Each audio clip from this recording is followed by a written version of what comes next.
Geçen yılda dava kurumu kableti kararı algısına göre insanların istemekleri diren çıkarılması için doğru da bunu lazım yapma. Ama bu iş için cevapçı insan bundan sonra danıştı dava kurumuna. O vakit açan apellasya palatasında iş başlardı. İnsanlar dava kurumun yapısının yönünde toplandılar.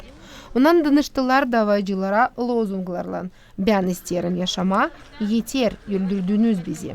Bizim eve çağırmadık, komisya gelsin de yapsın proverka. Orada söyler komşular kime yaptılar.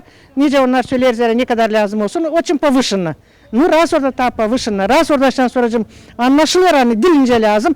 Как-то varınca anlatma bu sudyalara da anlasınlar da yapsınlar правильно. Biz onu pek yalvarırız. Hani o alsın, anlasın bizi doğru. Biz geldik dil hayırlısı için. Hani ona da lem yaşasın, bize de lem yaşama. Bu yaşamak pek küçük, bu yaşamakta şimdi kaldı. Biz sadece bizim uşakların için. Biz o evi boşluk, taşıdık, çamur, batak. Hani yaşama orada şimdi. Kalmış kaç gün yaşama ama bizde orada yok önce yaşama. Давление hep bir kalkırıyla çağırarak skoru ama anladık. Hani o bakam ondan da olur начам просто alır sumkayı çıkarız gideriz evden uşaklara. Yani da tabletkası düşer давление da hepsi geliriz gene eve. Biz çok geldik, yalvarırız. Hepsi yine yardımcı olsunlar bize. Hani dini alsınlar o anteni orada. Zero'da çok uşak var. Canımız acır uşacıklar için. Biz gördük ne gördük. Onlar tabii bir şey görmediler. Onlar küçücük de onlar değil kabatlı bir şeyden.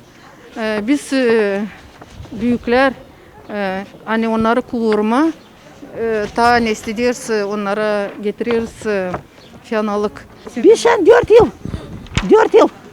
Biz ses onu alsınlar da şu. Biz istemiyoruz başka bir şey ondan. Biz ondan düşmeye kalkmarız.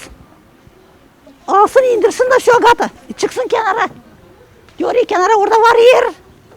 Bu вышка konulu burada nезаконно. Biz açam oturduk kimiz primarla. Ben zaпрос ettim. Ben yazdım primariye 5 zaпрос. Значит, primarla açam oturduk masaya da çekettik разбирать etme dokumentleri. Hepsi dokumentleri getirdi Dudoglu. Bu пачку документов da biz çekettik. Ben söyledim biz определиться olduk Anastasovna разрешение vermediler ona. Oba письменно verdi dokument, они разрешение vermediler на установку. Ona vermişler разрешение на установку радиосвязи только. Вот. Примария verdi письменно ответ bize bana insana hani разрешение ona vermediler. Antena'nın çorbacı Dmitri Dudoglu nişanladığı animaçta koydular ta 3 yıl geri korumak agentstvosu için. Birkaç yıldan sonra kabul ettiler teklif mobil operatöründen onun antenasını maçta koyma.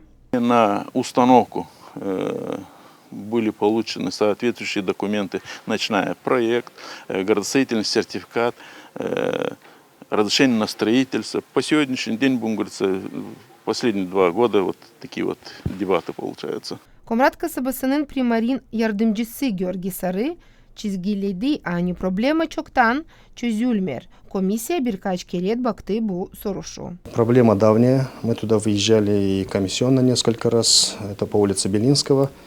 Значит, насколько мне известно, первая инстанция там проиграна. И сейчас находится в данный момент в апелляционной палате. Конечно же, мы уже, как местная власть, мы ждем решения судебной инстанции. Мы не можем против решений судебной инстанции сегодня какие-то меры принимать. Будет решение суда, мы будем уже по факту исполнять. 2 saatten sonra apellasya palatası kableti kararı geçirme oturuşu Çiçek ayın 22'sinde saat 9'a. Apellasya palatası var nice o zaman açıklasın kendi kararını.